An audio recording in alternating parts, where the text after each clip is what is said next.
नमस्कार मंडळी, आज आपण पाहणार आहोत पालकाची अशी पातळ गरगट्टा भाजी अगदी महाराष्ट्रीयन पद्धतीने कशी बनवायची ते बघूया। इथे मी एक जोडी स्वच्छ निसून घेतलेली आहे।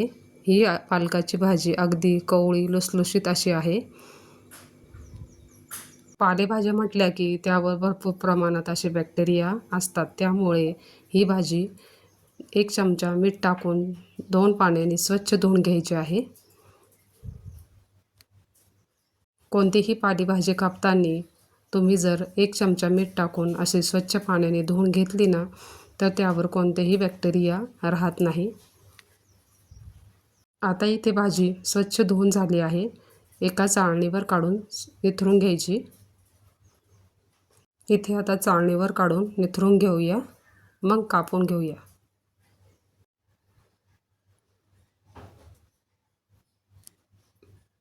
भाजी आता निथरून झाली आहे। आता कापून घेऊया। आता भाजी चाकूच्या साहाय्याने अगदी बारीक अशी चिरून घ्यायची आहे। येथे पालकाच्या भाजीचे कवळे कवळे देठे पण आपल्याला घ्यायचे आहेत, यामुळे भाजी अगदी छान लागते। आता भाजी कापून झाली आहे। ही भाजी बनवण्यासाठी काय काय साहित्य लागते ते बघूया।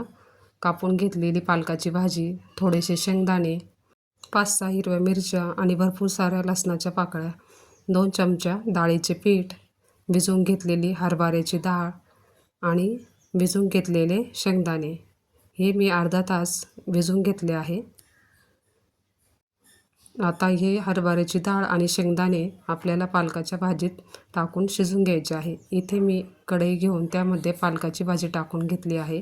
त्यामध्ये 1 तांब्या पाणी घालून भिजवलेले शेंगदाणे, भिजवलेली हरभऱ्याची डाळ ती घालून घ्यायची आहे आणि 15 मिनिटं भाजी अगदी मऊसूत अशी शिजवून घ्यायची आहे।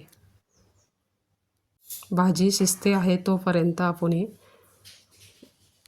भाजी अगदी जुन्या पद्धतीने बनवायची आहे, त्यामुळे इथे मी घेतला आहे खलबत्ता। त्यामध्ये टाकायचा आहे लसूण आणि हिरव्या मिरच्या, त्या अगदी आबडधोबड अशा कुटून घ्यायच्या आहे। त्यानंतर त्यात टाकायचे थोडेसे शेंगदाणे। हे लसूण, मिरच्या आणि शेंगदाणे थोडे जाडसर ठेवले ना तर भाजी खाताना अगदी छान लागते। हे बघा, पालकाची भाजी अगदी मऊसूत अशी शिजली गेली आहे। गॅस बंद करून थंड करून घेऊया। ही भाजी एखाद्या खोलगट ताटामध्ये काढून थंड करून घ्यायची आहे। भाजी थंड झाली आहे, त्यामध्ये घालूया आता 2 चमचे डाळीचे पीठ। तेही छान चमच्याच्या साहाय्याने मिक्स करून घ्यायचे आहे। ही भाजी आता आपल्याला घोटून घ्यायची आहे, त्यासाठी इथे एखाद्या ग्लासाचा किंवा फुलपात्राचा उपयोग करून तुम्ही भाजी अशी घोटून घेऊ शकता। या भाजीची खरी मजा तर यातच आहे। ही भाजी घोटल्यामुळे अतिशय सुरेख अशी लागते। हे बघा, भाजी आता घोटून झाली आहे। आता फोडणीची तयारी करून घेऊया। मी गॅसवर कढई तापत ठेवली होती, त्यामध्ये टाकून घेऊया 2 उबळ्या तेल। तेल छान गरम झाले की त्यामध्ये टाकायचे 1 चमचा जिरे। जिरेही छान तडतडून द्यायचे आहेत। त्यात घालायचा थोडासा हिंग।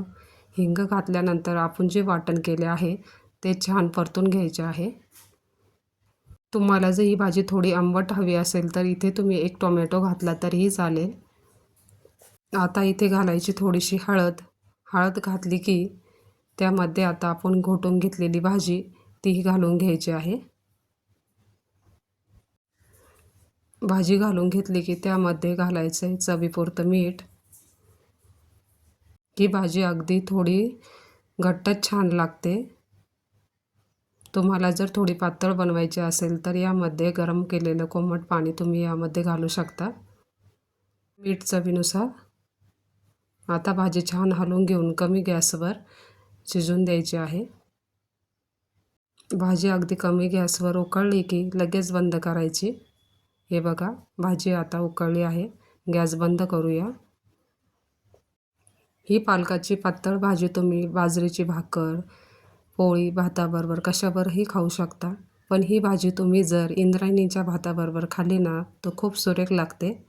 तुम्हाला जर ही रेसिपी आवडली असेल तर चॅनलला लाईक आणि सबस्क्राईब करायला विसरू नका। तुम्हालाही माझ्या अशा जुन्या पद्धतीच्या रेसिपी पाहावयास आवडत असतील तर चॅनलला लाईक करा.